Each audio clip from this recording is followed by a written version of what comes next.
Selamat pagi, Bapak dan Ibu. Selamat datang dan selamat bergabung di acara Morning Boss Business Opportunity Sharing spesial dari Ciputra Entrepreneur Club dan salam entrepreneur. Pagi, Bapak, Pak. Ibu. Semangat pagi. Yes, setuju sekali. Semangat pagi untuk kita Pagi, semuanya. Pak Raden. Pak Raden. Keren Seperti kali nama bajunya, yang baru Pak. ya untuk seorang Raden. Baik, Bapak dan Ibu, kenalkan saya Andrian nih, baru dikenalkan ya, tim akademi dari Ciputra Entrepreneur Club yang akan memandu jalannya acara Morning Boss spesial di pagi hari ini. Yang dimana Morning Boss spesial adalah program acara yang rutin diselenggarakan oleh Ciputra Entrepreneur Club, dan khusus di pagi ini kita akan membahas seri 3 dari prinsip 5D, yaitu Drive. Seperti yang dilakukan oleh Pak Ciputra, bahwa drive utama dari Pak Ci adalah prestasi. Bapak dan Ibu yang masih open mikrofon, mau dibantu di mute terlebih dahulu. Ya, seperti yang disampaikan tadi ya, seperti yang dilakukan oleh Pak Ciputra, bahwa drive utama dari Pak Ci adalah prestasi. Bagaimana Pak Ciputra memastikan bahwa dalam hidupnya harus syarat dengan prestasi? Kita akan kupas di seri 3 prinsip 5D yang ada di kesempatan pagi ini.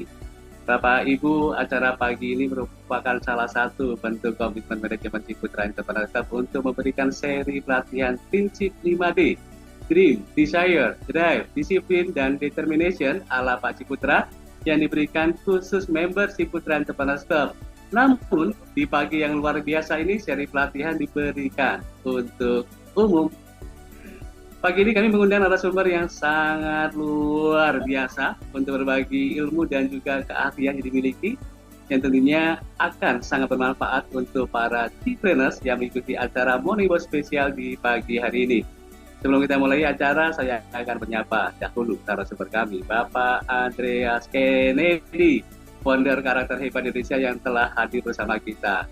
Selamat pagi. Semangat pagi, Pak Andrian.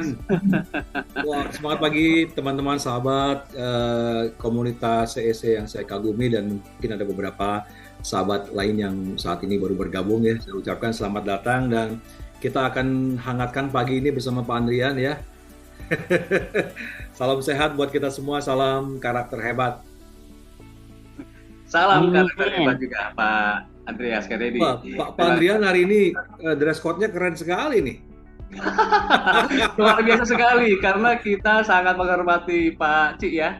Jadi pada kesempatan ini kita juga kepengen juga nih ala-ala Pak Ci. Oke, siap. Kalau gitu nanti next meeting ya Pak, saya ngikut Pak Andrian nih. Siap. Kita berkolaborasi ya tentang kita berkolaborasi Pak. Ya.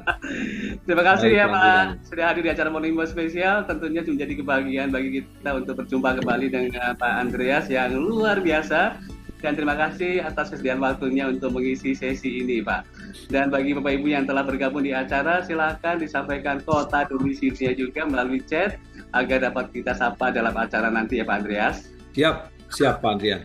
Ya, saya ingin menyampaikan juga bagi Bapak Ibu yang mengikuti acara ini dengan tingkat kehadiran 100% dalam 5 seri yang kami hadirkan, nanti juga akan disiapkan e-sertifikat yang kami akan sampaikan melalui email Bapak dan Ibu. Dan untuk Bapak Ibu yang nantinya ingin bertanya, dipersilakan untuk menggunakan fitur chat yang tersedia di platform Zoom Bapak dan Ibu setelah pemateri menyampaikan seluruh materinya. Baik, kita akan melanjutkan acara berikutnya dengan mendengarkan sharing-sharing dari Pak Andreas membahas seri 3 dari prinsip 5D, yaitu Drive ya, hari ini ya Pak. Betul sekali Pak Andrian, betul sekali. Hari ini bakal luar biasa lagi, kita belajar banget dari Pak Ciputra. Ya, keren Pak hari ini Pak, keren sekali Pak. Keren sekali Pak. Terima kasih Pak Andreas, dan dipersilakan Pak Andreas untuk menyampaikan materinya. Silakan, materi tempat kami persilakan. Baik Pak Andrian, terima kasih banyak Pak Andrian sekali lagi atas waktu dan kesempatannya pagi hari ini ya. Kita kembali akan mendengarkan atau kita belajar bersama bagaimana kita bisa memetik intisari pelajaran yang begitu luar biasa yang kita akan ambil dari wisdomnya Pak Ciputra, yang hari ini kita akan bicara mendalami tentang drive. Tadi Pak Andrian sudah buka, drive-nya Pak Ciputra itu adalah prestasi. Ya, itu mudah-mudahan hari ini kita kembali mendapatkan benang merahnya untuk kita jadikan sebagai pengetahuan dan sekaligus kebijaksanaan kita dalam menerapkan setiap kegiatan yang akan kita jalankan dalam kehidupan. Baik itu bisnis, baik itu profesional, baik itu kita pendidik dan lain-lain, kita akan lakukan pendalamannya hari ini untuk kita dapatkan poin-poin wisdom-nya hingga kita bisa terapkan dalam kehidupan kita sehari-hari. Begitu Pak Andrian ya? Iya Pak Andreas.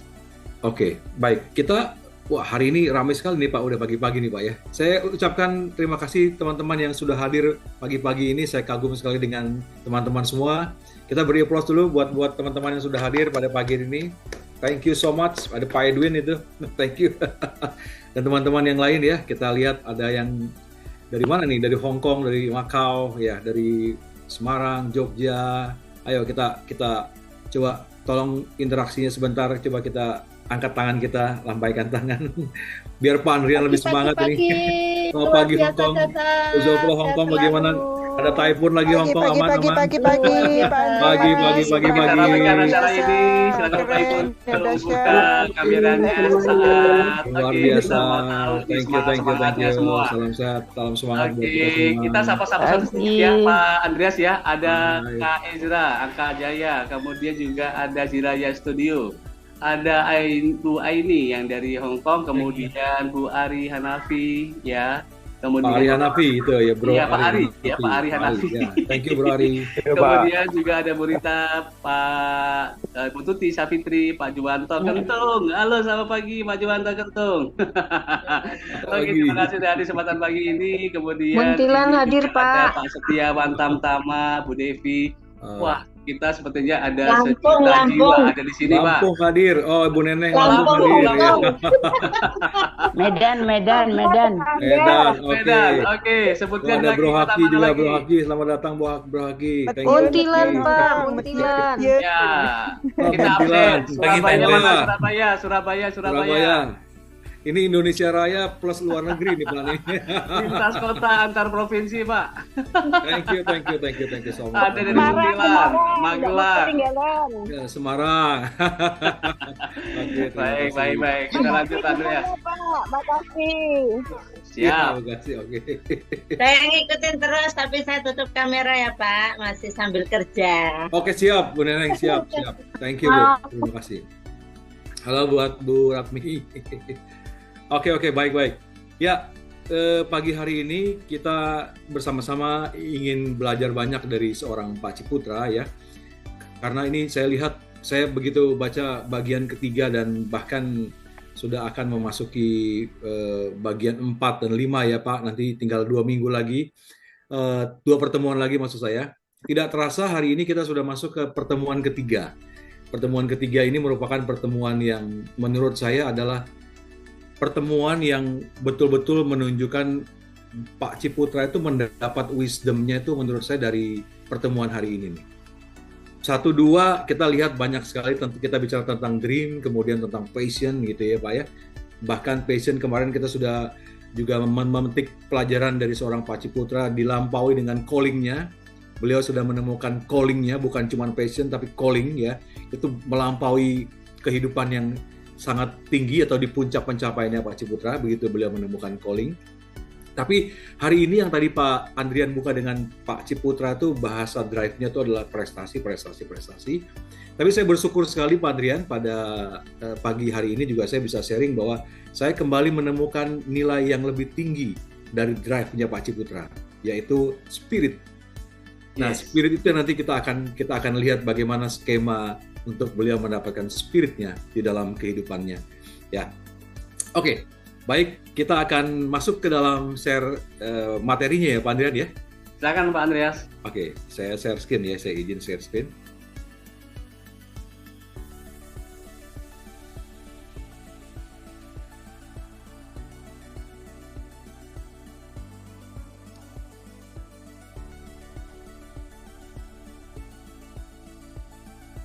Sudah terlihat Pak Adrian?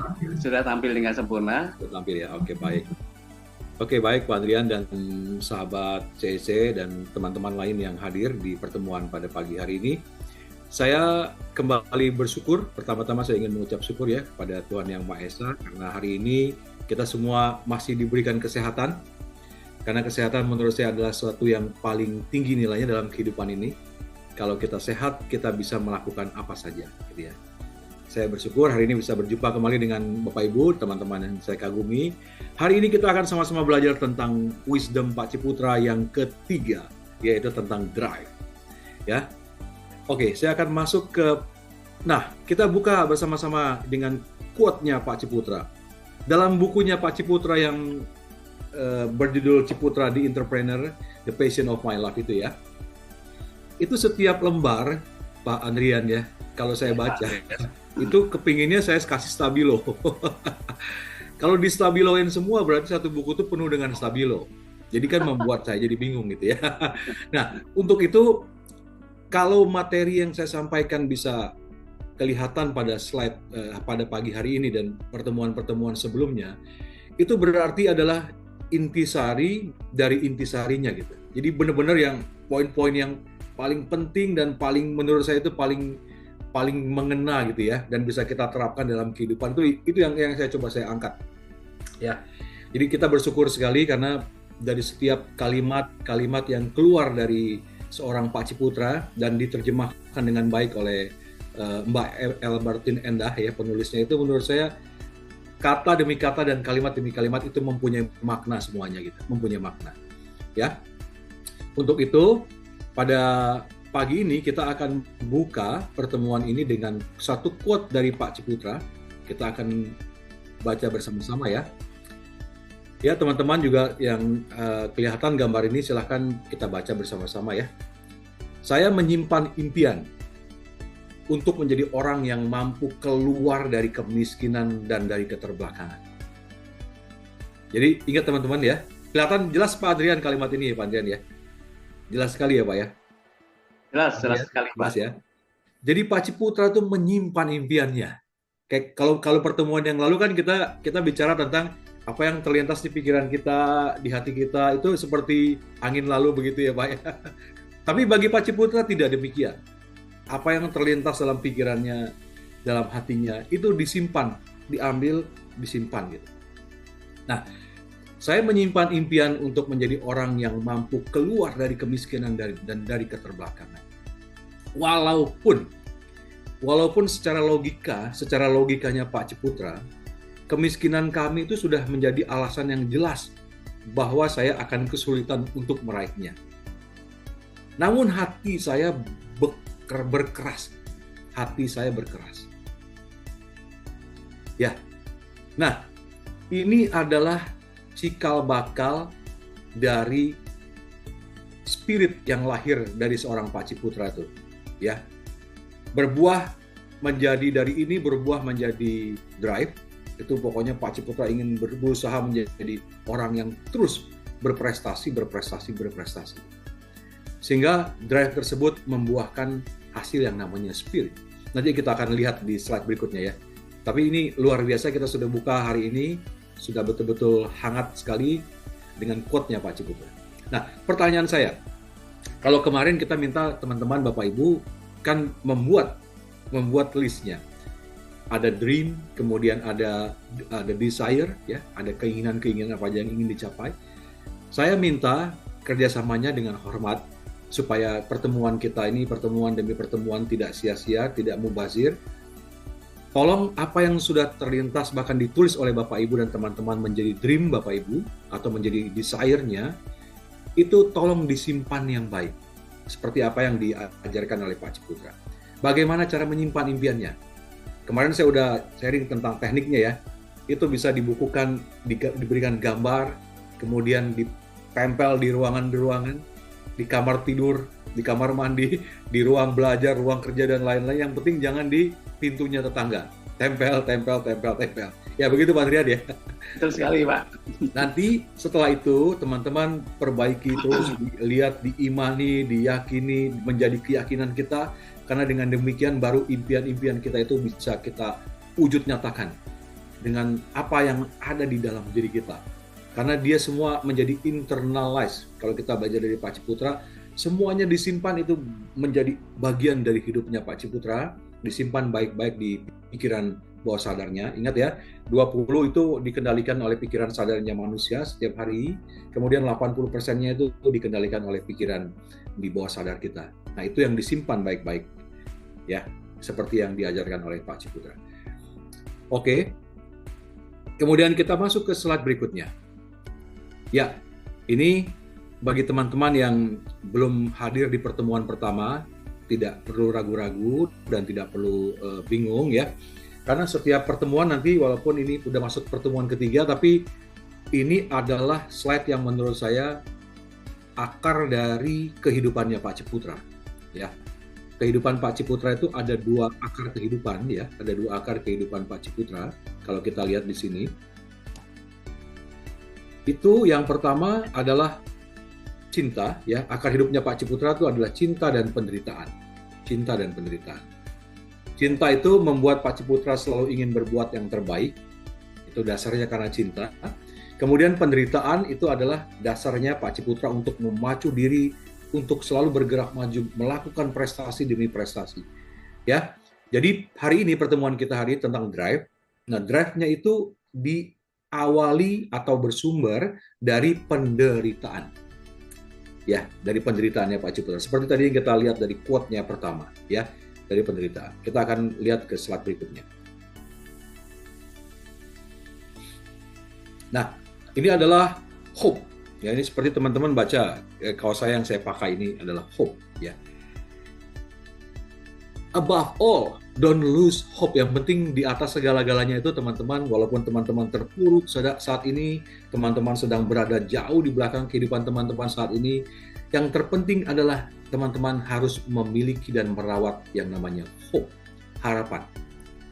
Ya, bahkan di bukunya Pak Ciputra, beliau dengan jelas mengatakan demikian. Yang paling bernilai dari sebuah impian itu apa? Pak Andrian bisa bantu jawab nggak? Kira-kira yang paling bernilai dari sebuah impian itu apa? Yang paling bernilai?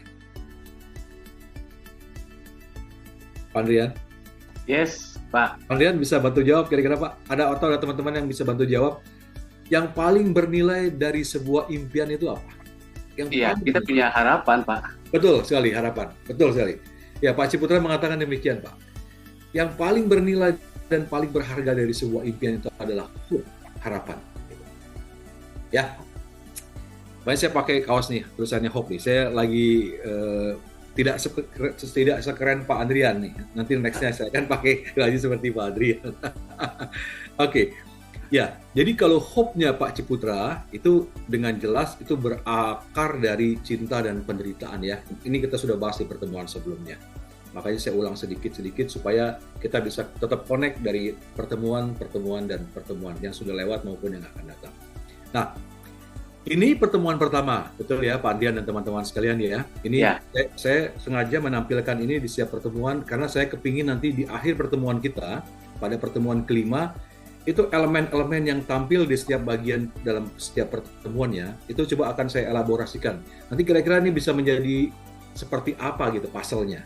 Ya, setiap elemen ini kita coba akan gabung-gabungkan nanti di ujung sekali supaya itu menjadi holistik, komprehensif lah gitu ya kira-kira ya. Nah itu seperti apa gitu. Nah ini kalau pertemuan pertama kita bicara tentang skema dari hope tadi itu menjadi belief-nya Pak Ciputra, kemudian menjadi dream-nya ya. Itu sudah kita bahas di pertemuan pertama. Nah ini adalah skema atau cycle dari elemen cinta ya, cintanya desire. Cintanya Pak Ciputra itu melahirkan keinginan yang positif, dari keinginan yang positif juga melahirkan passion, ya kita sudah bahas di pertemuan yang lalu. Nah dari passion itu dilampaui lagi oleh Pak Ciputra ketika beliau menemukan calling-nya, panggilan jiwanya, untuk berkarya bagi negeri kita, bagi bangsa Indonesia. Saya baru mendengar Pak Andrian di berita, saya baca berita itu per kemarin ya, saya juga bangga Pak Ciputra mengambil bagian dalam membangun Ibu Kota Negara yang baru, betul ya Pak ya? Di IKN. Betul sekali Pak. Itu saya membaca membaca beritanya, itu saya bangga sekali. Mudah-mudahan begitu hadirnya tim Pak Ciputra di sana, itu saya teringat bagaimana Pak Ciputra membangun Ibu Kota Negara Indonesia Jakarta pada waktu itu ya Pak ya. Mudah-mudahan Ya, ini sejarah terulang lagi dengan hadirnya Pak Ciputra. Itu pembangunan di sana cepat ya, dan bisa menjadi seperti ibu kota Jakarta sebelumnya yang luar biasa. Ya. Nah, itu siap, calling, Pak. itu callingnya. Kenapa dari passionnya Pak Ciputra menjadi calling? Karena Pak Ciputra ini kenapa saya angkat tangan terus nih Pak? Kesenggol dikit Pak tadi Pak sepertinya. Tinggal ya. Oke, saya bentar ya Pak. Oke. Ya, begitu ya, calling. Kemudian ke pertemuan ketiga hari ini. Nah, hari ini kita bicara tentang drive ya Pak Adrian ya. Ya, setuju Pak. Nah, teman-teman yang saya kagumi, ini hari ini kita akan belajar banyak banget dari wisdomnya Pak Ciputra, yaitu terutama tentang drive. Ya, nah drive ini kalau kita tadi bicara di pertemuan kedua dan pertemuan pertama, itu akar kehidupan Pak Ciputra itu ada cinta dan penderitaan. Kalau cinta itu menghasilkan passion, kemudian menghasilkan panggilan jiwanya, callingnya Pak Ciputra. Kemudian kalau dari penderitaan, dari sufferingnya Pak Ciputra, itu melahirkan suatu dendam yang positif. Ini yang luar biasa dari seorang Pak Ciputra. Ini kenapa begini lagi?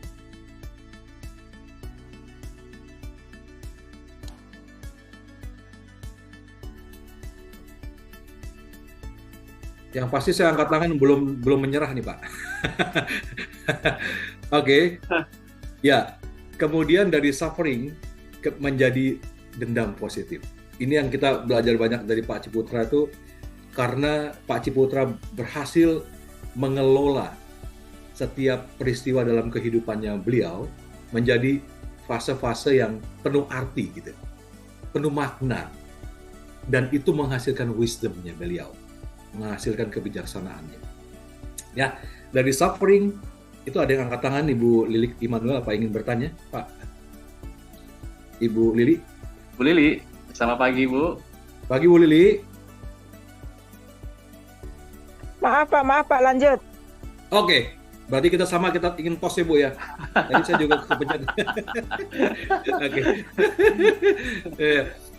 Oke, dari suffering menjadi dendam, diposisikan sebagai dendam positif. Ingat ya, dendam positif loh ya, bukan dendam negatif ya. Ini Pak Ciputra menjadikannya sebagai dendam positif. Kemudian dari dendam positif itu terus diolah oleh Pak Ciputra supaya itu bisa menjadi drive-nya Pak Ciputra. Jadi dorongan yang positif. Ya, dari situ kemudian dari drive-nya Pak Ciputra ini ingin berprestasi terus. Kemudian dari sana muncul yang namanya spirit, semangat jiwa. Jadi kalau baca bukunya Pak Ciputra ini baca bukunya beliau ini, itu hampir setiap lembar lah, atau tidak setiap lembar lah, hampir setiap bab lah gitu ya, itu selalu muncul tentang jiwa. Beliau ngomong tentang jiwa. Itu adalah tanda-tanda bahwa orang sudah selesai dengan hidupnya gitu ya. Karena beliau bisa menemukan di kedalamannya. Beliau berani masuk ke dalam perjalanan ke dalam itu. Di inner journey, masuk ke dalam perjalanannya. Nah, ini cycle ini, Pak Adrian, yang pagi hari ini kita akan bahas secara mendalam. Jadi setiap tahapan demi tahapan ini, sehingga ujung dari bagian ketiga ini kita akan lihat dari bagaimana nanti Pak Ciputra bisa menemukan semangat jiwanya. Ya, kita akan lihat bagian demi bagian pada pagi hari ini. Oke. Ya, nah ini dia. Ini adalah penderitaan ya, suffering dari seorang Pak Ciputra. Saya menganggap penderitaannya Pak Ciputra itu, menurut saya itu one of a kind lah ya, itu langka banget lah. Belum tentu Pak Adrian juga mengalami hal yang sama, tapi kalau ada teman-teman nanti yang hadir pada pertemuan ini punya pengalaman yang mirip-mirip dengan Pak Ciputra, ya silahkan nanti di-sharingkan di pertemuan ini agar teman-teman yang lain bisa juga mengerti dan memahami gitu ya, dan menginspirasi kita semua.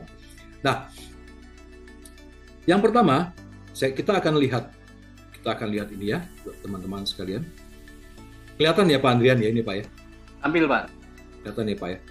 Yang pertama, ini saya ambil intisarinya ada 5. Banyak sih penderitaannya, cuman saya petik satu bagian, dua bagian, tiga bagian, menjadi 5 bagian.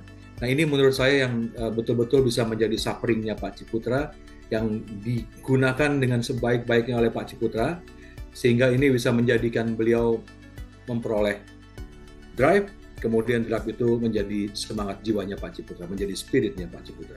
Begitu ya. Oke. Ya, kita lihat yang pertama. Penderitaan Pak Ciputra yang pertama. Kita lihat ya di sini ya. Pada usia 6 sampai 8 tahun, Pak Ciputra ini mendapatkan pendidikan yang sangat keras oleh pihak keluarganya ya. Dalam hal ini itu Tante Syu-nya. Itu jadi keluarga dari ayahnya di Gorontalo. 6 sampai 8 tahun. Pada saat beliau sekolah pendidikan SD di sana gitu ya. Keras sekali. Itu kalau pendidikan anak-anak saat ini mungkin nggak ada lah ya. Zaman saya aja waktu dididik oleh orang tua saya, oleh kakek nenek saya, tidak sekeras yang dialami oleh Pak Ciputra. Itu keras sekali. Saking kerasnya, itu membuat Pak Ciputra itu yang berusia 6 sampai 8 tahun itu merasa hidupnya itu seperti di neraka gitu. Dihukum kalau ada kesalahan. Bukan cuma teguran ya, tapi hukuman fisik dan lain-lain tuh. Setiap hari mungkin dialami oleh Pak Ciputra. Ya, bahkan pernah suatu saat beliau dihukum karena melakukan sesuatu, ya, dan sesuatu itu yang dilakukan oleh Pak Ciputra juga bukan perbuatan yang melanggar asusila dan lain-lain, cuma karena salah pengertian gitu ya, karena itu dihukum di ruangan gitu. Ruangan tertutup begitu seperti gudang dan tidak boleh keluar sampai Pak Ciputranya buang air di dalam ruangan itu. Itu pengalaman yang tidak bisa terlupakan oleh seorang Pak Ciputra. Hanya 2 tahun, tapi itu menurut Pak Ciputra adalah pelajaran yang sangat membentuk karakternya Pak Ciputra. Dia bisa menjadi kuat, bisa menjadi orang yang tidak pernah patah semangat, dan pekerja keras itu salah satunya karena suffering ini. Ya, pada usia 6 dan sampai 8 tahun. Dan pada saat itu Pak Ciputra juga yang banyak sekali mengalami penghinaan. Ya, kita lihat ke poin kedua. Pak Ciputra dihina oleh orang-orang terdekat gitu. Oleh orang-orang terdekatnya. Dengan perkataan anak bodoh, anak tidak punya masa depan, seperti keset kata gitu. Bayangkan, seorang Pak Ciputra itu pernah mengalami penghinaan seperti ini. Bayangin coba. Kalau orang-orangnya yang menghina Pak Ciputra masih hidup, pasti mereka sangat menyesal gitu ya, karena melihat Pak Ciputra jadi seperti hari ini. Ya, itu yang kedua. Bahkan ayahnya sendiri pun pada awal-awalnya ya, karena terpengaruh oleh lingkungan keluarganya gitu ya. Jadi sempat menyebut Pak Ciputra itu seperti keset tidak berguna gitu. Tapi itu pada awal-awal usia 6 sampai 8 tahun. Sehingga Pak Ciputra tidak naik kelas ya, naik kelas 2 ke naik kelas ketiga tidak naik kelas. Akhirnya Pak Ciputra dipulangkan kembali ke kampung halamannya, yaitu ke Parigi pada waktu itu ya. Nah, itu yang kedua, penderitaan yang kedua. Nah, penderitaan yang ketiga, ini juga luar biasa. Pada saat usia 12 tahun, Pak Ciputra itu ditinggalkan oleh ayahnya. Padahal kita tahu ya, ayahnya itu menjadi role modelnya Pak Ciputra, menjadi teladannya beliau. Beliau mendapatkan nilai pilar-pilarnya Ciputra yang IPE itu salah satunya dapat dari ayahnya beliau. Ya, kerjanya disiplin, rapi, profesional, itu didapat dari seorang ayahnya. Tapi pada usia 12 tahun ayahnya ditawan oleh tentara Jepang. Yang pada saat itu kita tahu tentara Jepang sangat kejam ya pada waktu itu ya, dan sangat random kalau ingin menangkap orang ya sembarangannya ditangkap, termasuk ayahnya. Nah, kemudian belum berhenti sampai di situ teman-teman ya. Pada usia 13 sampai 15 tahun begitu ditinggal ayahnya, Pak Ciputra tuh tinggal seorang anak ya yang baru umur segitu. Beliau menjadi tulang punggung keluarganya gitu. Karena beliau tinggal sama ibunya di kampung. dan tidak punya penghasilan lagi gitu ya, karena waktu itu ada toko tapi begitu ditinggal ayahnya tokonya tidak terurus dengan baik sehingga Pak Ciputra dan ibunya membanting setir gitu ya, mereka bekerja yang lain. Nah, pada usia 13-15 tahun Pak Ciputra itu sudah menjadi petani dan pemburu di hutan, masuk ke hutan dia gitu, tanpa alas kaki, kemudian membawa segerombolan anjingnya untuk berburu mencari babi hutan dan lain-lain gitu ya, hanya untuk makan, hanya untuk hidup, hanya untuk survive, hanya untuk bertahan hidup. 13-15 tahun. 13-15 tahun saya waktu di kampung saya aja masih sekolah SMP, lagi nakal-nakalnya gitu. Tapi Pak Ciputra udah berburu. Pak Andrian waktu umur 13-15 tahun SMP atau ya Pak ya? Suaranya Pak. SMP Pak. SMP ya Pak ya? Iya, lagi nakal-nakalnya ya Pak ya? Sedang-sedangnya itu Pak. Sering bolos, sering apa gitu ya Pak ya? Sering melawan orang tua. Tapi Pak Ciputra usia segitu Pak udah masuk ke hutan berburu untuk survive, untuk bertahan hidup bersama seorang ibunya ya, karena beliau sangat mencintai ibunya. Dan di samping itu beliau juga belajar, masih tetap beliau belajar gitu ya, sekolah di sana di kampungnya gitu ya. Itu yang keempat, penderitaan yang keempat. Nah, kemudian kita lihat lagi ini ada yang bentar ya, kita lihat lagi. Yang kelima, kita coba lihat masuk yang kelima. Nah, usia 16 tahun sudah merantau sendiri ke Gorontalo untuk masuk sekolah SMP. Nah, ini adalah saya melihat, saya mempelajari di buku biografinya Pak Ciputra. Ini adalah turning point pertama bagi seorang Pak Ciputra untuk membuat lompatan demi lompatan dalam hidupnya. Ya, saya merinding membaca ini. Saya merinding. Ini usia 16 tahun beliau memutuskan untuk merantau pergi ke Gorontalo. Ya, kota yang lebih besar daripada kota kampungnya beliau, untuk belajar masuk sekolah SMP. Ya, ke Gorontalo. Kembali lagi ke keluarganya. Bayangkan, keluarga yang waktu kecil itu menghukum habis-habisan seorang Pak Ciputra gitu ya. Tapi beliau pergi lagi ke sana. Pergi lagi untuk menghampiri keluarganya, Tante Syu dan keluarga yang lain-lainnya itu. Tapi apa yang terjadi? Lagi-lagi, nah ini dia. Kalau dalam hidup ya, itu semua ada misteri ya Pak Andrian ya. Mungkin Pak Andrian juga percaya tentang ini. Ada misteri Tuhan yang kita tidak tahu. Setelah ini kita harus gimana, kemudian gimana lagi, ngapain lagi, kemudian bertemu dengan siapa, habis itu gimana. Nah, ini semua udah diatur. Itu yang disebut dengan design of God gitu ya. Itu rancangan Tuhan. Nah, pada saat Pak Ciputra itu memutuskan untuk merantau pergi ke Gorontalo, sekolah SMP, itu beliau pergi lagi menyambangi keluarganya Tante Syu dan anaknya dan lain-lain gitu ya. Nah, tapi apa yang terjadi? Ternyata bagaikan bumi dan langit. Keluarganya Tante Syu itu sudah berubah total. Pada saat dia Pak Ciputra ke sana umur 6-8 dan beliau pergi lagi umur 16 tahun ya. Itu sudah tahun kemudian ya, Pak. Iya, Pak. 10 tahun kemudian ya, lebih kurang 10 tahun kemudian dia berubah total sudah, berubah total gitu. Jadi baik. Jadi penyayang, sayang sama Pak Ciputranya gitu. Ya karena mungkin beliau tahu kondisi yang dialami oleh Pak Ciputra ya, ditinggalkan ayahnya sudah meninggal gitu ya. Kemudian beliau kerja keras sendirian sama maminya di kampung. Nah inilah yang historical, inilah yang mungkin menjadi perubahan yang begitu luar biasa terhadap keluarganya Tante Syu gitu ya. Sehingga diterima dengan baik, Pak Ciputra disupport, kemudian akhirnya bisa sekolah dengan layak di sana, bahkan dibantu untuk masuk sekolah SMP yang sudah ketinggalan cukup jauh gitu ya Pak ya. Nah, ini adalah titik baliknya Pak Ciputra untuk lompat ke lompatan-lompatan yang besar berikutnya gitu ya.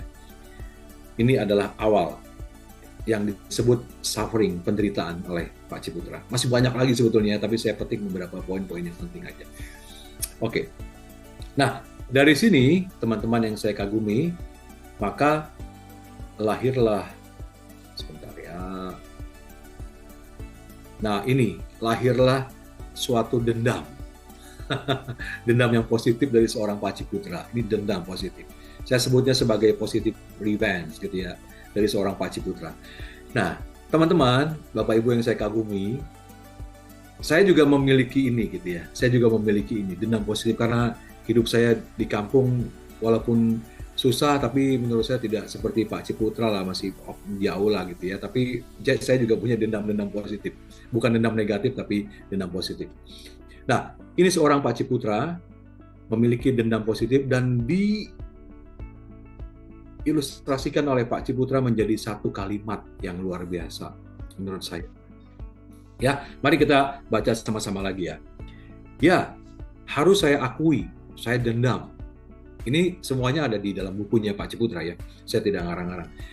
Saya dendam pada kesusahan hidup yang pernah mencabik-cabik saya. Ya, pada saat kita baca kalimat ini, banyak dari kita juga yang mengalami hal yang sama, cuma berbeda-beda aja kadarnya mungkin ya, dan situasinya dan lain-lain. Saya ingin membalas itu. Saya ingin membalas. Membalasnya dengan bukan membalas dendam yang orang yang menyakitinya, bukan ya. Membalas bukan dengan melawan orang-orang yang pernah menyakiti saya, tapi menerbangkan saya pada keadaan yang lebih baik lagi. Jadi itu yang disebut dendam positif ya. Bukan menyakiti orang yang pernah menyakiti kita, menyakiti Pak Ciputra, tapi kita akan balas dengan menerbangkan diri kita kepada keadaan yang lebih baik lagi. Begitu ya. Jauh lebih baik lagi. Saya harus jadi orang yang berhasil agar saya memiliki harga diri dan martabat. Jadi bahasa kasihnya Pak Ciputra itu, dia ingin melakukan prestasi demi prestasi dan prestasi, begitu ya Pak Andrian ya. Betul, Pak. Yang ada dalam spirit drive-nya itu untuk mendapatkan apa? Untuk mendapatkan harga diri dan martabat. Agar tidak lagi dihina, diintimidasi, bahkan dilecehkan dan lain-lain. Beliau ingin mendapatkan itu. Jadi dendam positifnya Pak Ciputra itu, beliau ingin lampaui orang-orang yang pernah menyakiti dia dengan prestasinya, agar beliau mendapatkan harga diri dan martabat. Begitu. Ya. Oke. Nah, dari sini teman-teman yang saya kagumi, muncul ini. Nah, ini yang menurut saya juga sangat luar biasa. Nilai-nilai ini yang menjadi wisdom-nya Pak Ciputra yang bisa kita gunakan dalam kehidupan kita sehari-hari. Ya, kita akan mulai dengan yang pertama. Ada 4 poin ya, ada 4 poin yang saya coba ambil, petik intisarinya satu persatu. Yang ini yang bisa menjadi pelajaran buat kita, yang kita bisa lakukan nilai-nilainya dalam kehidupan kita juga sehari-hari. Oke, kita lihat yang pertama. Saya, Pak Ciputra, adalah laki-laki yang dibentuk oleh rasa sakit. Ya, ingat ya tadi ada suffering, itu rasa sakit ya. Karena itulah yang membentuk karakter saya. Ya teman-teman ya, ingat, itulah yang membentuk karakter saya. Nah, kalau kita bicara karakter itu kan kalau dari bahasa ya Yunaninya tuh keresign ya. Keresign itu artinya ukiran gitu ya. Ukiran itu ya, kalau ukiran itu ya dipatri gitu, diukir. Dan dia tidak gampang hilang. Tidak seperti cat biasa gitu ya. Karena ada ukiran. Nah, ini Pak Ciputra sudah memposisikan dirinya sebagai laki-laki yang penuh rasa sakit, tapi itu yang membentuk karakter saya gitu. Itu yang membentuk, yang membekas, melekat sampai membawa beliau sampai ke pencapaian tertingginya, bahkan begitu beliau tidak ada, meninggalkan dunia ini, dan itu apa yang dilakukan oleh beliau masih terus menggema gitu, menggema. Dan bahkan makin besar gitu ya. Kita akan lihat. Nah, yang kedua, ini kita lihat di sini nih. Apa yang menjadi drive-nya Pak Ciputra? Tadi Pak Andrian sudah buka juga di awal. Ya, ini menjadi drive-nya Pak Ciputra untuk mencapai mimpi-mimpinya itu ya. Apa aja? Kita lihat di sini. Karakter saya yang tadi di poin pertama, karakter saya dibentuk dan dibangun untuk menjadi manusia pekerja keras. Kalau nggak salah pertemuan kemarin, Ibu Neneng ya, yang dari Lampung, yang ada di Hong Kong itu bertanya, itu kenapa banyak gambar kuda semua di setiap proyeknya Pak Ciputra. Kemarin Pak Budi hari ini nggak kelihatan nih Pak ya? Ada Pak. Ada ya? Hadir Pak. Hadir Pak Budi. Tadi, oke Pak Budi, pagi Pak Budi, sehat selalu Pak Budi. Pak Budi udah bantu mencoba menjelaskan itu simbol dari kuda adalah pekerja keras. Selain dia punya power, punya speed, tapi dia pekerja keras. Nah, karakter inilah yang paling kuat menurut saya, paling dominan. Ya, karena setiap orang punya karakter yang dominan masing-masing apa ya. Tapi yang paling kuat dari seorang Pak Ciputra ada di poin kedua ini. Karakter saya dibentuk dan dibangun untuk menjadi manusia yang pekerja keras dan pantang menyerah. Untuk terus apa? Untuk terus berprestasi. Prestasi, prestasi, prestasi, prestasi. Karena beliau kepingin menjadi orang yang dihargai dan punya martabat gitu. Oleh karena itu bahasa kasihnya Pak Ciputra ini ya nggak ada kata lain selain berprestasi. Ya ini poin kedua nih tentang dorongan positif ya, drive itu yang bisa terus mendorong Pak Ciputra maju untuk meraih mimpi-mimpinya yang luar biasa. Nah, yang ketiga, kita lihat yang ketiga. Rangkaian kehidupan saya di masa kecil, ya dari kecil kita tadi sudah lihat waktu di masa sufferingnya beliau ya, dari umur 6 tahun itu yang membuat penderitaan yang luar biasa. Rangkaian kehidupan saya di masa kecil itu telah menyuntikkan, menginjak, gitu, menyuntikkan sesuatu yang luar biasa di diri saya. Sehingga motivasi untuk maju, mimpi untuk terus bangkit itu di dalam dirinya melekat. Melekat. Gitu ya, melekat. Nah, ini yang juga membuat Pak Ciputra itu terus didorong oleh dirinya sendiri, ya, didorong oleh dirinya sendiri. Kita udah belajar di pertemuan pertama ya, Pak Ciputra diajarkan oleh seorang ayahnya untuk kamu bisa memenangkan pertarungan. Itu bukan menjatuhkan orang lain, tapi kamu harus menjatuhkan atau mengatasi diri kamu sendiri. Gitu, ya. Jadi semuanya itu menjadi self-driven, ada self-coach, self-leadership itu ada di dalam dirinya Pak Ciputra. Dan nilai-nilai inilah yang kita semua harus coba juga untuk menanamkan di dalam diri kita.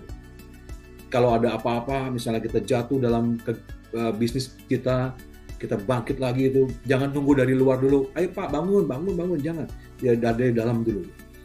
Tapi ingat tadi kita sudah belajar tentang cycle-nya untuk meraih drive ini, sehingga bisa menjadi spirit tadi ya. Itu coba teman-teman, Bapak Ibu, refresh kembali. Coba tulis lagi, kira-kira menjadikan Bapak Ibu itu menderita dalam kehidupan yang lalu-lalu itu apa saja. Ya, nilai-nilai itulah yang bisa menjadikan wisdom gitu, kebijaksanaan kita. Seperti yang kita belajar dari Pak Ciputra. Ya. Oke. Kita akan masuk ke yang keempat. Ini poin keempat ya. Kita lihat poin keempat. Nah, ini nih.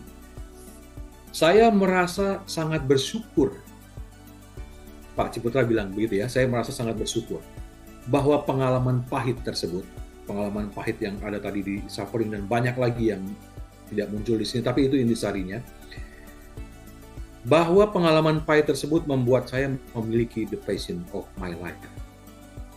The passion of my life yang diterjemahkan atau diwujud nyatakan oleh salah satu oleh buku yang ini ya, bukunya Pak Ciputra, buku biografi ini.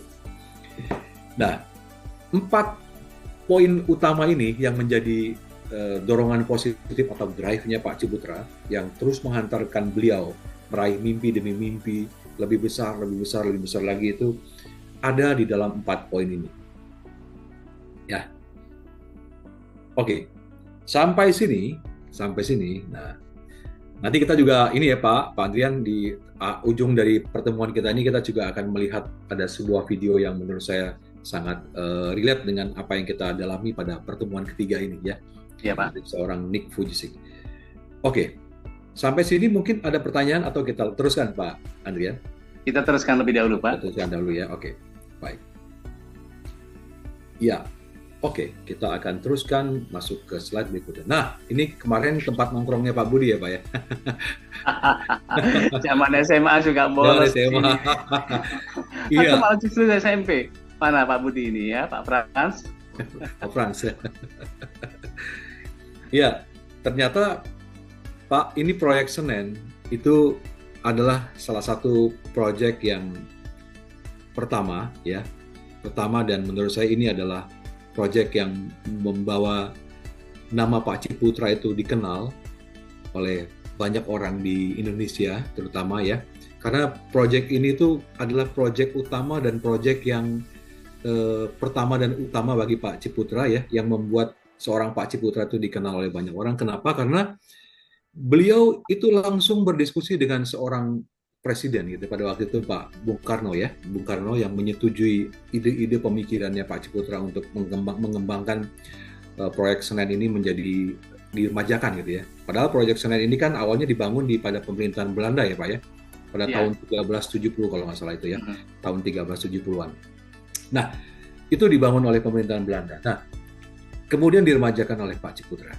Tapi Pak, nah di sini nih Pak, saya juga merinding nih Pak. Pak Ciputra bilang di bukunya beliau Pak, ini proyek Senen adalah proyek yang paling membanggakan buat saya pada waktu itu ya Pak ya, menurut Pak Ciputra ini. Proyek yang fenomenal, karena ditangani oleh dua gubernur pada waktu itu ya, Pak Sumarno dan Pak Bung Ali Sadikin, sampai ke blok ke-5 kalau nggak salah ya. Ya, Bapak Ibu teman-teman yang sudah mencoba datang ke sini melihat perkembangan hari ini, itu mau jajanan pasar kue segala macam ada di sini ya Pak. Nah, tapi apa Pak Andrian, teman-teman yang saya kagumi, justru dengan proyek inilah Pak Ciputra menemukan wisdom-nya. Beliau di dalam bukunya bilang begini, saya bangga dengan pencapaian saya di proyek Senen. Tapi dari kebanggaan saya itu, saya juga hati saya perih gitu. Setiap kali saya lewat begitu sudah selesai saya lewat di situ Pak, hati saya perih terus.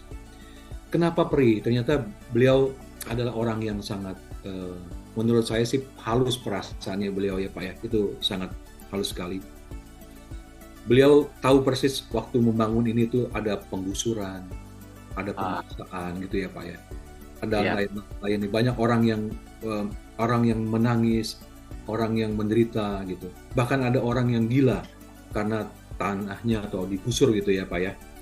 Demi satu proyek yang ini sebetulnya ini kan untuk arah yang lebih baik ya Pak, untuk menata kota menjadi lebih baik. Karena waktu itu semeraut sekali kan Pak, sekali. Kacau gitu.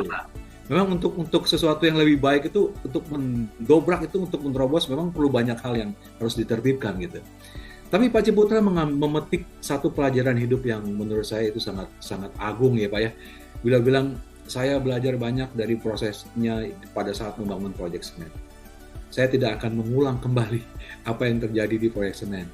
Untuk itu beliau merubah mindset-nya Pak Ciputra itu untuk membangun kota-kota yang di luar keramaian gitu Pak ya, untuk menjadi kota yang bercahaya begitu ya Pak ya.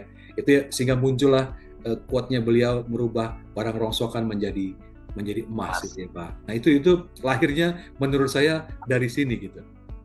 Dari pelajaran yang beliau ambil, karena nyata-nyata di bukunya beliau bilang, saya mendapatkan wisdom pada saat saya membangun proyek Senen gitu.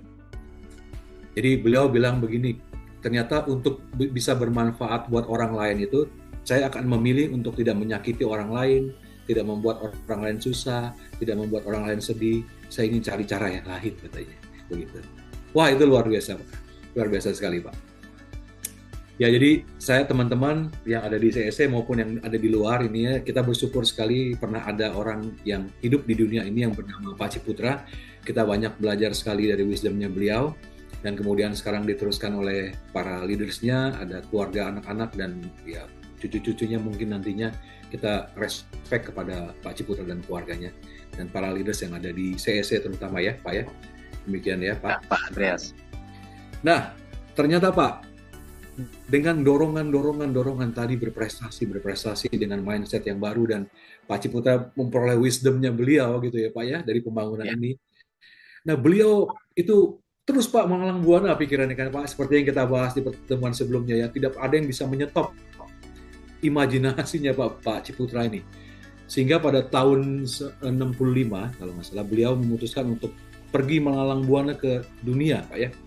Beliau pergi ke Amerika, ke beberapa negara Eropa, negara-negara Asia gitu ya. Beliau pergi untuk mendapatkan ide-ide baru gitu. Dan ini semuanya di-drive apa? Ya tadi Pak Andrian bilang di-drive oleh aku ingin berprestasi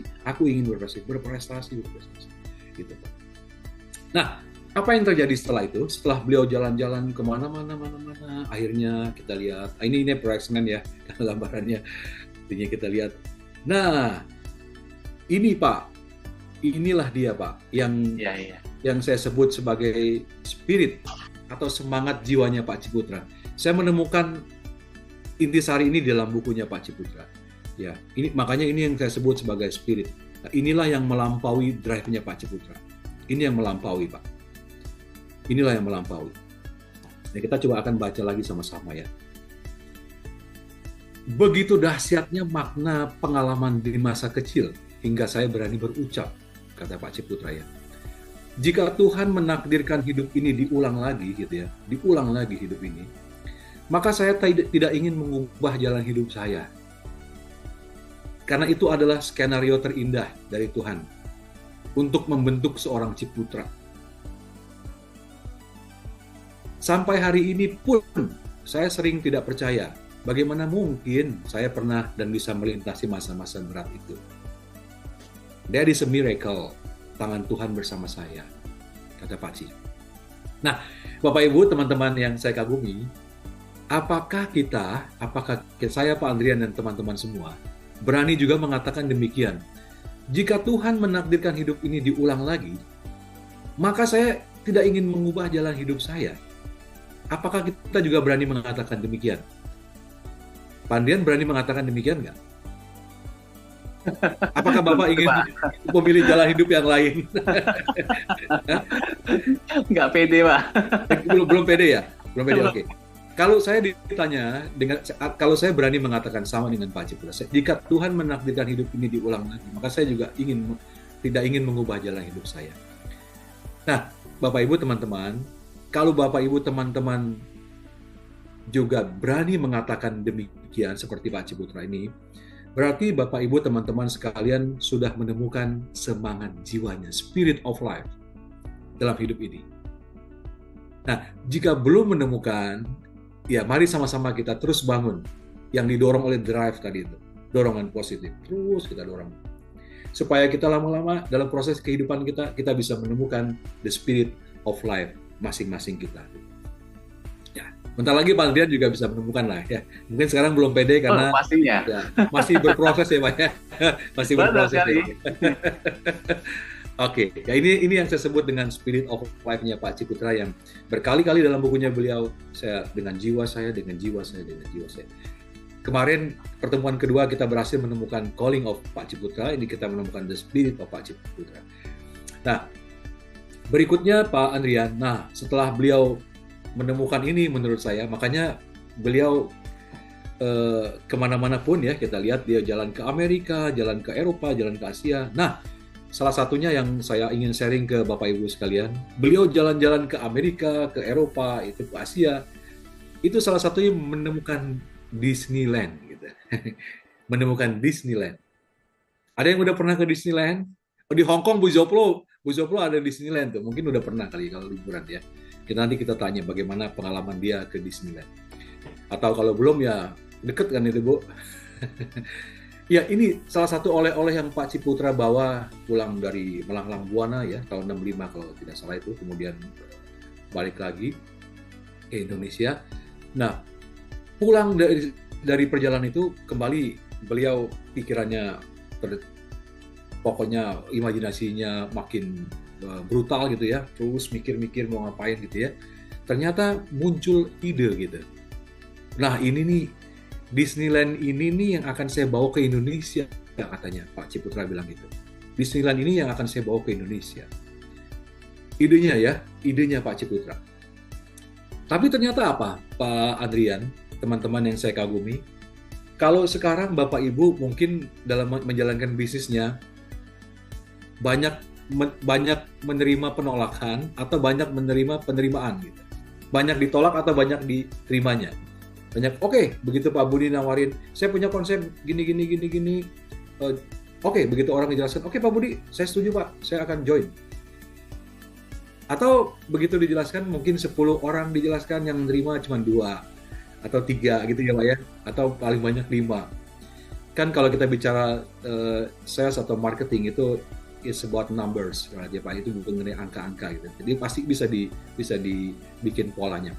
Nah, maksud saya apa? Maksud saya seorang Pak Ciputra aja itu juga seringkali ditolak. Gitu. Bayangkan ditolak. Waktu beliau ingin punya ide untuk bawa Disneyland ke Indonesia, dan beliau menghubungi prinsipalnya Disneyland, Itu apa yang dikatakan oleh prinsipal Disneyland? Ditolak mentah-mentah, ditolak keras. Ditolak keras. Artinya mereka tidak setuju bahwa ada Disneyland dibangun di Indonesia. Ya, mereka pikir Indonesia apa tuh? Siapa kan pada waktu itu ya Pak? Beliau nggak tahu sekarang seperti apa gitu. Nah, artinya jangan pernah menolak penolakan. Never reject the rejection. Jangan pernah menolak penolakan. Terima aja penolakan. Kamu mau nolak saya, silakan. Terima aja, terima. Karena dengan penolakan itu kita menjadi kuat. Ya, never reject the rejection. Jangan pernah menolak penolakan. Welcome. Silakan suruh datang aja penolakan. Karena itu membuat kita jadi kuat. Membuat kita can think the unthinkable. Karena kondisi kita kepepet, kita bisa memikirkan apa yang tidak pernah terpikirkan. Seperti yang dialami yang kita bisa belajar dari seorang Pak Ciputra. Nah, kita lihat ini dia. Berapa banyak dalam kehidupan kita mengalami penolakan. No, saya tidak mau terima kamu. Ide kamu murahan, ide kamu jelek, prospek kamu murahan. No, mungkin 10 hanya ada yang bisa nerima 1 atau 2. 10 mungkin 3. 10 mungkin no semuanya. Ya Pak Adrian, ya mungkin no. Tapi oke, welcome, silakan. Karena tidak ada ruginya buat kita Pak Adrian. Dari kita sebelum ditolak sampai kita ditolak, sama kondisinya. Sama. Bahkan begitu kita ditolak, menurut saya kita dapat injection baru, disuntik lagi Pak. Oke, kamu harus punya ide baru, kamu punya cara baru, kamu punya semangat baru. Nah begitu, malahan dapat itu gitu. Begitu ditolak ya, dapat itu. Nah seperti Pak Ciputra juga sama, begitu ditolak beliau, oh my God, ini saya harus punya ide yang lain nih.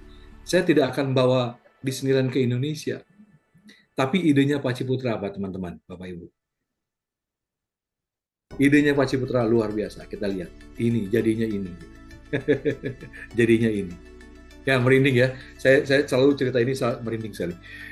Dufan jadinya dunia fantasi. Ancol, begitu luar biasa ini. Nah, ini dibangun oleh PT Pembangunan Jaya ya Pak ya, Pak pada waktu itu. Ya. 75% itu sahamnya dipegang oleh swasta.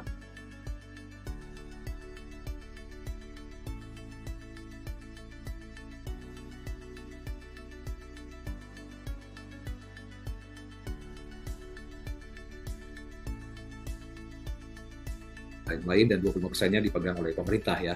Kegiatan Pak Ciputra dari seorang Pak Ciputra kepada Pak Sofyan dan Pak Brasali itu sahabat baiknya waktu di kuliah di ITB. Itu Pak Ciputra ternyata diberikan saham hanya 3% ya Pak ya untuk mengelola Pembangunan Jaya itu ya Pak ya. 3%. Bayangin Pak Andrian, kalau Bapak dapat saham 3% gitu ya. Bapak masih mau membaginya kepada 2 orang teman Bapak, saya misalnya dengan Pak Budi, 1%, 1%, 1%. 3% Pak, dibagi rata Pak. Itu menurut saya nilai-nilai persahabatan yang dibangun oleh Pak Ciputra itu perlu kita juga jadikan teladan gitu ya. Bahwa kita harus membangun persahabatan silaturahmi antara teman dan jangan cuma mikirin oh ini gue mau bisa bisnis apa nih sama dia nih, aku pengen apa nih gitu. Tapi bangunlah dulu nilai-nilai persahabatan itu. Karena itu yang menurut saya yang abadi gitu. Itu yang membawa Pak Ciputra menjadi kuat gitu ya. Nah, saya ingin mengatakan apa dengan proyek Dufan Ancol ini ya, yang dibangun, yang idenya dari seorang Pak Ciputra langsung, karena ada penolakan loh, ingat loh, ada penolakan dari Disneyland loh, sehingga muncul idenya ini. Ya jadi apapun yang berawal atau triggernya dari penolakan, teman-teman yang saya kagumi, jangan langsung kita tolak gitu. Jangan langsung kita tolak. Ingat ya, ada prinsip yang namanya reject. Don't reject the rejection. Jangan tolak penolakan. Terima aja. Terima, kemudian kita olah, kita saring. Kemudian ini pasti ada ide baru yang saya bisa kembangin apa nih. Ya, jangan pernah menolak penolakan. Ingat itu dia. Muncullah ini. Saya baru baca berita Pak Adrian. Dufan hari ini Pak, sekarang udah menjadi TBK nih Dufan. Ya, Pembangunan Jaya. Itu penghasilannya dia tahun 2023 kemarin 1,2 triliun. Lebih lah, something. Wow. 1,2 triliun income ya Pak ya. Iya. Itu yang dibukukan ya Pak. Ya kita tahu lah ini perusahaan TBK kan Pak.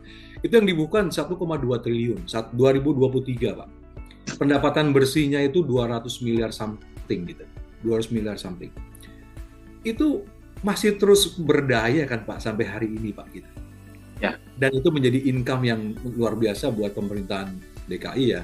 Karena ini perusahaan pemerintah daerah kan Pak. Ya. Ada swastanya juga. Itu ide dari seorang Pak Ciputra yang pernah ditolak. Bayangkan kalau Pak Ciputra hanya tidak menerima penolakan, dia bilang, aduh iya udah deh, nggak usah mikir-mikir macam-macam lah. Batalin Pak, delete Pak, itu yang namanya project Disneyland yang jadi luar delete. Bayangin Pak, kita tidak pernah bisa menikmati kehidupan Ancol hari ini. Ya Pak ya. Yang masih terus memberikan income kepada pemerintah daerah dan mungkin para stakeholder ya Pak ya, yang punya saham, punya macam-macam gitu ya Pak ya. Itu yang menurut saya ya itu keren banget deh Pak. Ini wisdomnya Pak Ciputra keren. Pokoknya teman-teman ingat ya, begitu ditolak, terima, kemudian mikir lagi, oke, kalau gitu aku mesti punya cara lain. Ada ide lain nih. Ya ingat ya, begitu kita kepepet biasanya the power of kepepet itu membawa kita menjadi orang yang bisa think the unthinkable. Bisa memikirkan sesuatu yang tidak pernah terpikirkan seperti Pak Ciputra. Oke, luar biasa ya Pak Andrian ya, kita banyak belajar banget ya dari yang pertemuan ketiga ini. Oke, sekarang kita akan masuk ke, nah ini ada video. Video ini adalah video dari seorang Nick Pujisik ya. Beliau lahir dengan penyakit tetra amelia. Itu penyakit yang langka, mungkin 1 per 1 juta orang di dunia nih Pak Andrian penyakitnya ini ya. 1 dari 1 juta orang. Beliau ini tidak punya lengan dan kakinya tuh hanya seperti kaki ayam gitu ya Pak, 1 aja. Pada saat lahir, ini seorang ibunya dan seorang ayahnya itu, seorang ibunya lah terutama ya. Kan kalau anaknya lahir kan pasti akan dipeluk ya Pak. Anaknya tuh mau dipeluk kemudian dicium. Tapi ini begitu ibunya melihat anaknya kondisinya cacat, ibunya minta susternya, tolong anaknya jangan dikasih ke saya tapi dibawa keluar. Bayangin Pak, dari awal lahir, si Nick ini sudah menerima penolakan dari seorang ibunya sendiri gitu. Ya seorang ibunya. Nah, tapi dengan berjalannya waktu nanti kita coba lihat videonya ya. Ini saya ambil benang merahnya dengan seorang Pak Ciputra yang hidupnya itu betul-betul didorong oleh drive gitu Pak. Banyak penghinaan, banyak penolakan, macam-macam, tapi dia ingin berprestasi. Nanti kita coba lihat videonya ya Pak Andrian ya. Ini kan bisa memberikan inspirasi bagi kita semua. Kita akan lihat videonya.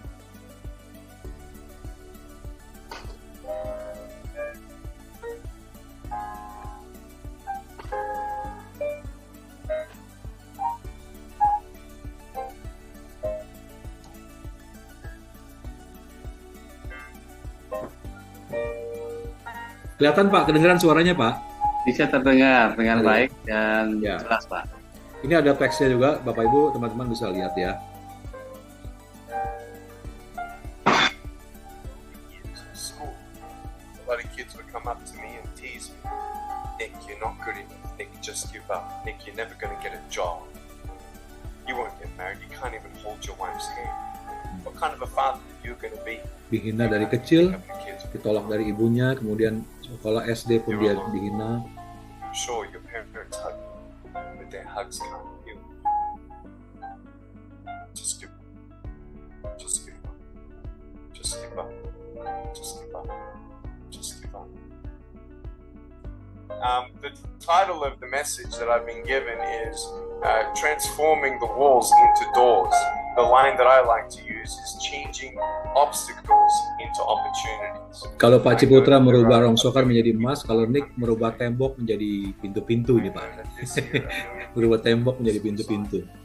I know today there are 120 million slaves, and I've met sex slaves, and I've seen the top of the pyramid as far as business and met the billionaires. I've met bankers, and I've also met orphans. We're all looking for something. We're all looking for hope. Just because you were born with hope. Hope ya Pak Andrian, makanya saya pakai kaos hope nih. We're born and live through difficult. Kita lahir, kita harus punya In our harapan. life, my parents always taught me that even though we don't know why I was born this way, that we have a choice. Either to be angry for what we don't have, or be thankful for what we do have. The world is a hurting place, and the world needs hope. The world needs love. Without world. hope, Dunia butuh harapan, dunia butuh cinta. at age 8, I thought that I should commit suicide. Dia pernah mencoba At bunuh age diri. 10, tried to drown myself 6 inches and 15 centimeters. In my home, told my dad I just wanted to relax. Really, I wanted to end my life. Why? I didn't have hope. Thought I did. Today you can see that I have. Hari ini kamu bisa melihat hope saya. I've met 7 presidents all around the world. My largest crowd was 110,000. I have 30,000 invitations for me to speak. I've spoken to 4.5 million people face to face. In the last 48 hours here in Serbia, we've reached 5 million. I have 2 organizations. I have a non-profit organization and I have a for-profit. I've got a gorgeous wife. I don't need hands to hold her hand. I only want to hold her heart. You know, how am I going to hug my kids? So many kids, they come up to me, it's amazing. They put their hands behind their back and hug me with their neck. I've realized in life, even the worst parts of my life can be turned into even more special. Greatest 2 days in anyone's life. The day you were born, the day you knew why. There's a greater purpose for my life. I am here for a reason. Sure, I didn't get it all. But I realized something. God doesn't change my circumstances. He's going to use my life to for something else. When you don't get a miracle, you can still be a miracle for someone else. You haven't found that piece of knowing who you are and why you're here. I want you to know that's how I've overcome. I don't have any books. My book's called Life Without Limits. What will be, will be. I've acted in a short film. 30 awards. I got Best Actor in a Short Film. I've done my own music video. I've written 2 books. First book, 30 languages, 800,000 copies. I'm 29, and we know 1 billion people know who I am. Not to bring up my pride or my name or my status. Trust me, I'm just like you. But I hope you are inspired to know that if I can dream big, so can you. Bermimpi besar.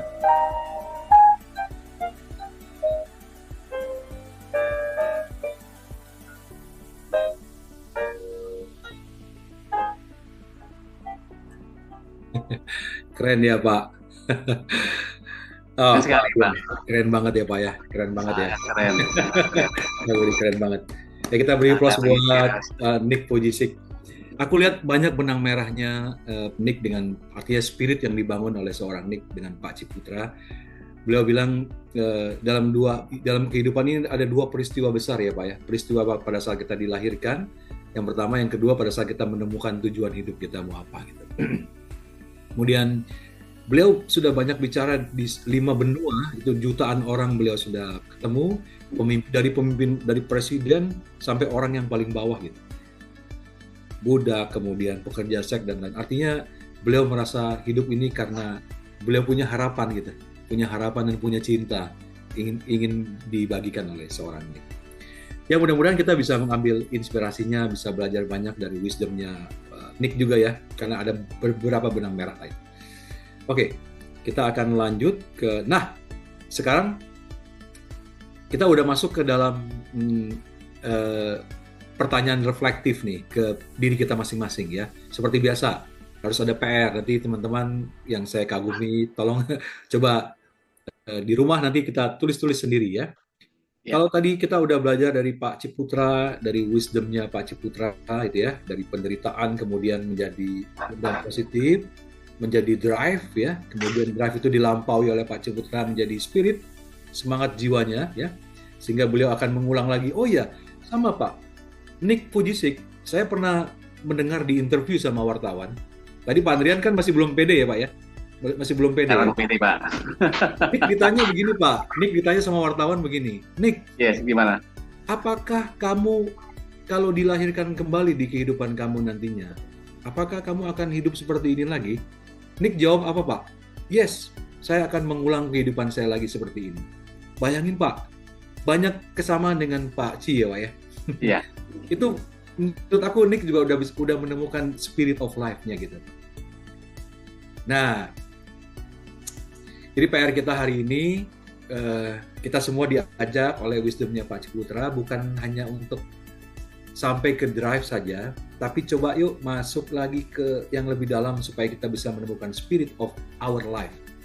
Sehingga kalau ditanya oleh siapapun dalam kehidupan ini, kita berani dengan tegas menjawab, aku akan mengulang kembali kehidupan saya yang gitu ya. Kalau belum, ya berarti kita masih ada PR yang kita mesti kerjakan terus begitu, Pak. Sehingga kita bisa menemukan, tadi si Nick juga bilang kan, dalam hidup ini ada 2 peristiwa besar, pada saat kita dilahirkan yang pertama, kemudian pada saat kita menemukan apa tujuan hidup kita. Berarti kalau kita belum mempunyai spirit of life kita, berarti tujuan hidup kita belum jelas. Nah itu yang kita mesti perjelas, Bos. Ya, oke. Baik, itu dia. Ini PR, tolong teman-teman ya, yang saya kagumi tolong dicatat ya. Ada beberapa penderitaan. Kemudian dari sini kita jadikan dendam positifnya apa nih gitu. Kalau Pak Ci kan tadi dendam positifnya saya akan terus menjadi orang yang berprestasi, saya akan melampaui orang-orang yang pernah menghina saya, yang pernah menyakiti saya dengan prestasi saya, sehingga saya bisa menjadi orang yang dihargai dan bermartabat gitu. Ya, Pak Andreas, mungkin baiknya kita berikan kesempatan untuk meng-capture slide sebelumnya ya Pak, supaya nanti ada beberapa catatan. Yang ini. Nah, jadi silakan di-capture lebih dahulu, mungkin di-screenshot untuk supaya itu catatan, mungkin ya saat ini tidak membawa alat tulis. Untuk disimpan, silakan, nanti bisa diimplementasikan dalam PR yang diberikan oleh Pak Deddy ya. Betul. Baik. Iya. Lanjut ke slide berikutnya, Pak Andreas. Ke sini ya. Nah ini ya tadi kalau kita belajar dari Pak Ci, dendam positifnya yang kita akan kristalisasikan apa gitu ya, menjadi ini yang mendorong kita untuk punya drive, mendorong kita untuk punya spirit of life gitu. Oke, udah di capture, kita akan masuk ke ini. Nah ini drive-nya. Kalau tadi Pak Ciputra kan penderitaan tadi itu yang membentuk karakter saya sehingga menjadi kuat saya seperti hari ini dan ingin terus berprestasi gitu. Jadi nggak dibatasi ya Pak, nggak cuma dalam 4 hal aja ya? Enggak. Ini cuma ilustrasi aja Pak. Mau punya 5, mau punya 10, monggo, silakan. Ya. Kemudian berikutnya, udah di-capture ya teman-teman ya? Kita sudah masuk ke berikutnya yang ini. Nah, ini dia semangat jiwanya. Ya, tadi Pak Ciputra begitu beliau kalau beliau bilang Tuhan meminta saya untuk mengulang kembali, saya akan ulang lagi ya. Sama Nick juga demikian, sama juga. Oke, ya silakan teman-teman punya spirit of life seperti apa tentang kehidupan ya, tentang kehidupan ini ya seperti apa gitu. Karena apapun yang kita jalankan, baik itu bisnis, baik itu profesional, baik itu kita bekerja sebagai profesi apapun ya gitu ya. Nah itu harus bisa ngeblend sama kehidupan kita gitu. Di antara bisnis, itulah yang disebut oleh Pak Ciputra ini, ya itu nantinya kita pada ujungnya ya Pak, kita akan belajar tentang kesubuhan hati. Sabar. Kita masih punya 2 lagi, ada disiplin dan kesubuhan hati. Makin keren, mudah-mudahan sih kita bisa tutup dengan sesuatu yang memberikan respect lah paling tidak ke Pak almarhum Pak Ciputra dan semua orang-orang yang ada di sekitar Pak Ciputra hari ini. Oke, baik Bapak Ibu, ini sudah. Kemudian, nah ini dia. Slide ini setiap sesi pasti saya akan bawakan di ujung. Supaya apa? Supaya kita teringat. Karena hidup kita itu bukan hanya berakhir atau berujung pada kata-kata. Tapi kita bukan cuma pada tataran ide.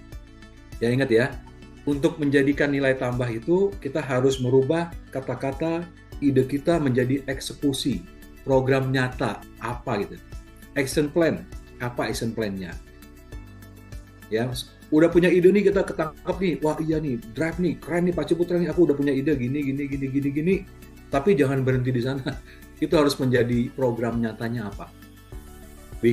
Memperbanyak bank data prospektif, misalnya customers gitu ya. Memperbanyak relasi-relasi yang sudah lama saya tidak hubungi gitu ya. Membangun silaturahmi baru.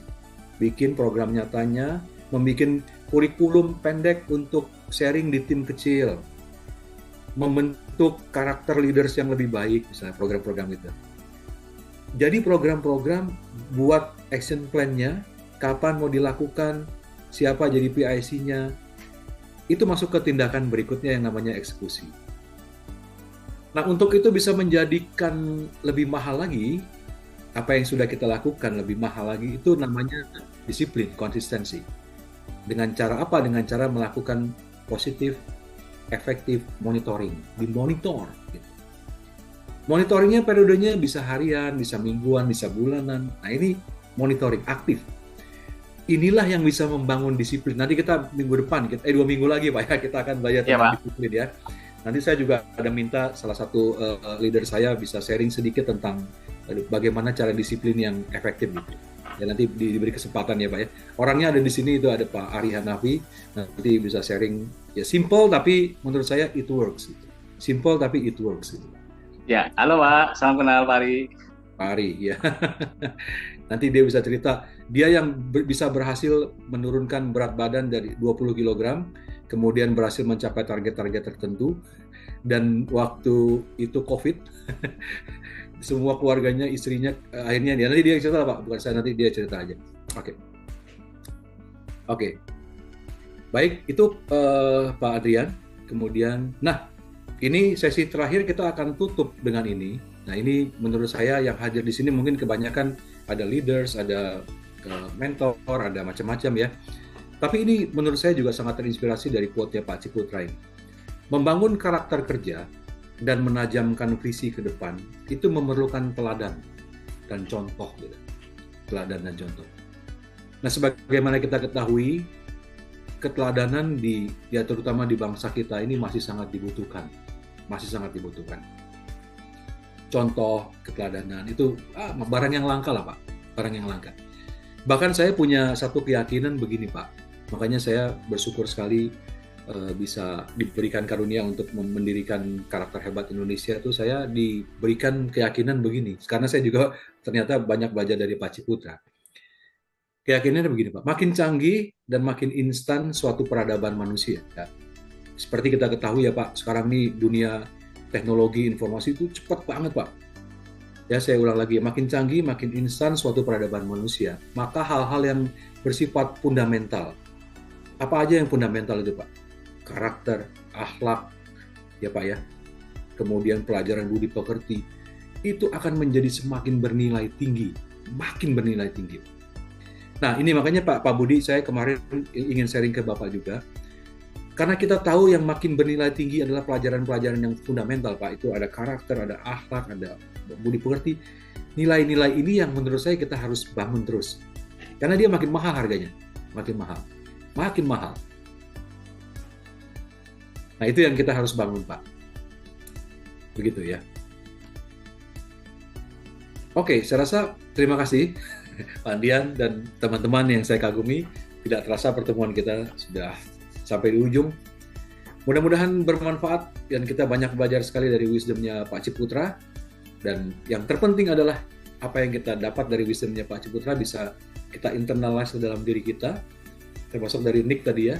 Kemudian kita jadikan program nyata kita dan kita jadikan sebagai nilai tambah untuk meningkatkan disiplin, mendapatkan banyak peluang-peluang baru, mendapatkan banyak kesempatan ya. Dan yang terpenting terakhir, never reject the rejection. Jangan pernah menolak penolakan. Terima, welcome. Seperti Pak Ciputra muncul ide baru, membuat Dufan Ancol. Itu keren banget itu. Keren banget. Oke, terima kasih. Anyway, selamat berakhir pekan. Closing statement dari saya. Saya berharap apa yang kita pelajari bersama dari wisdom-nya Pak Ciputra hari ini itu memberikan kita energi baru ya. Tadi saya bersyukur sekali karena banyak yang sharing sangat baik sekali. Ada Bu Rince, kemudian Bu Nilo, kemudian Pak Frans Budi tentunya yang menjadi motivator kita juga. Ibu Evi Muntilan ini. Dan yang lain-lain ya. Mudah-mudahan energinya Pak Ciputra menjadi energi yang tetap membuat kita makin hari makin merasakan kehidupan baru terus, sehingga semangat baru akan terus kita pupuk ya, kita ciptakan agar bisa menjadi spirit of life kita masing-masing gitu. Dan Amin. jangan lupa nikmati setiap prosesnya, karena dengan demikian proses itu akan memberikan satu pengalaman hidup yang sangat bermakna Yes. buat kita gitu ya. Ya, Oke. Pak.